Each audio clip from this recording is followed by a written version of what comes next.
Shalom, bon Erev Shabbat, Vayigash. La paracha nous raconte, après que Yosef révèle son identité à ses frères, il leur dit, allez-y vite et ramenez mon père en Égypte. Yaakov accepte pour retrouver son fils Yosef, il descend en Égypte. Et la première chose qu'il va, c'est rencontrer le pharaon, qui est le patron de Yosef, qui a envoyé des moyens pour le ramener, lui a donné le meilleur parti de l'Égypte.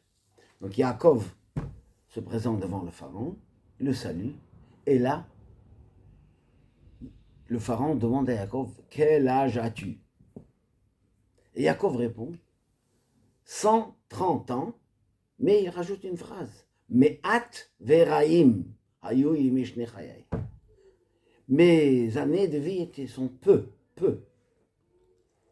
Veut dire peut-être courtes, et pas bonnes du tout, mauvaises. Toutes mes années sont mauvaises. Et là, la question se pose. Pourquoi Yaakov doit dire ça au pharaon? Il a demandé quel âge as-tu? Réponse, 130, c'est tout. Pourquoi est-ce qu'il doit expliquer et donner un commentaire et dire que sa vie est courte et que c'est des années mauvaises?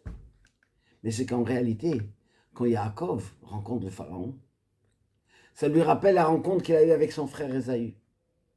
Et qu'est-ce que veut Yaakov? Yaakov, sa mission divine, c'est le tikkun, la réparation de la faute d'Adam Arishon, qui va préparer le monde pour la Géoula, pour la rédemption. Quand Yaakov rencontre Esav, il lui dit, moi je suis prêt pour Mashiach. Es-tu prêt? Parce qu'il faut que le monde entier soit prêt.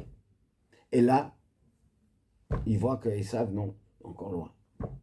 Et là, il va rencontrer la deuxième rencontre, qui est le début de l'exil d'Égypte. Et il dit au pharaon, ma mission, c'est de préparer le monde à la venue du Mashiach. Mais, je n'ai pas réussi. Car 130 ans, à l'époque, c'était âgé. Ce n'est pas une question de temps.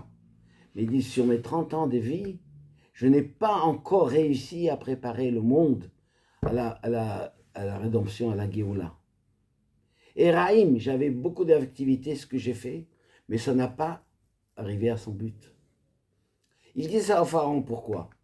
Parce qu'il veut lui dire que lui, son but, son existence, on est venu en Égypte, pas ici. Contrairement à ce que le pharaon pensait, tous ils vont venir, vont s'installer, ils vont habiter en Égypte, vont profiter de la vie, vont profiter de tout ce qui est le monde matériel dans lequel ils vont avoir, l'opulence, puisque le pharaon, effectivement, il leur donne tout. Et Yaakov lui dit, détrompe-toi. Nous sommes là uniquement pour une mission provisoire, parce que Dieu a dit à Abraham qu'on va être esclave dans ce pays-là. Mais on est là pour partir et pour revenir sur notre terre ancestrale, la terre de nos pères, là où on doit préparer le monde pour Mashiach. Alors maintenant, sache, nous sommes là, mais nous sommes là uniquement de passage, même si ce passage va durer 210 ans, qui est l'exil première, sur les trois qui vont suivre, mais Yaakov met les points sur les i, il prépare. Mais pas que le pharaon, tous les Bnei Israël, que nous se trouvons aujourd'hui en galoute, pour beaucoup d'entre nous, bon, ça va, on est bien, on est tranquille, on est même, il y a des petits problèmes d'antisémitisme, mais on est tranquille, on est bien, on a notre parnassa, notre vie, on est entouré de ce qu'on a besoin de notre vie matérielle, et on est bien en galoute. Yaakov dit au pharaon, pas du tout, et il nous apprend à nous la leçon. Nous sommes en exil, et pas seulement matériellement, mais surtout spirituellement. Et nous devons tout faire pour sortir de ce Mitzraïm. Nous devons tout faire pour sortir de notre galoute. Par quoi? Par les actions de Torah, mitzvot, tzedaka et chinuch, l'éducation de nos enfants. Ça, c'est la mission que nous avons. C'est la mission que Yaakov a reçue de Dieu et qu'il transmet à ses enfants jusqu'à nos jours. Nos jours, dit le Rabbi, nous sommes prêts, nous sommes à la fin de l'exil. Alors faisons encore quelques petits efforts et Mashiach va venir. Il y aura la paix pour l'âme Israël et la paix pour l'humanité tout entière. Shabbat Shalom ou Mevorach.